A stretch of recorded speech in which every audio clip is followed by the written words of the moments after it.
یہ جو آیت ہے من جاء بالحسنتی، یہ بڑی عجیب آیت ہے، اس کے اندر بڑے عمیق مطالب اور نکات پوشیدہ ہیں۔ انہی نکات کو اگر آپ دیکھیں، تھوڑا سا غور کر لیں، تو زندگی کے تمام پہلوؤں پر ہم بڑی آسانی کے ساتھ اس آیت کو منطبق کر کے دیکھ سکتے ہیں کہ ہم کہاں پر کھڑے ہیں اور ہمارا عمل کہاں پر کھڑا ہے۔ قرآن کریم نے کیا کہا؟ من جاء بالحسنتی، جو میرے پاس آیا ایک حسنہ لے کر، ایک نیکی لے کر۔ اللہ حکیم ہے، اللہ علیم بذات الصدور ہے۔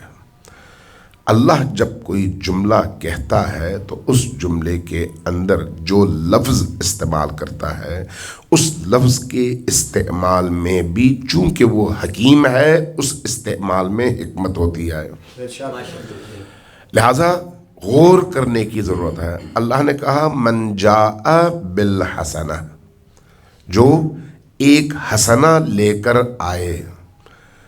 یہ کیوں نہیں کہا من فعل حسنتن، جس نے ایک نیکی انجام دی؟ یہ کیوں نہیں کہا؟ یہ کیوں نہیں کہا من عمل حسنتن، جس نے بھی حسنہ کی صورت میں کوئی عمل کیا؟ یہ کیوں نہیں کہا؟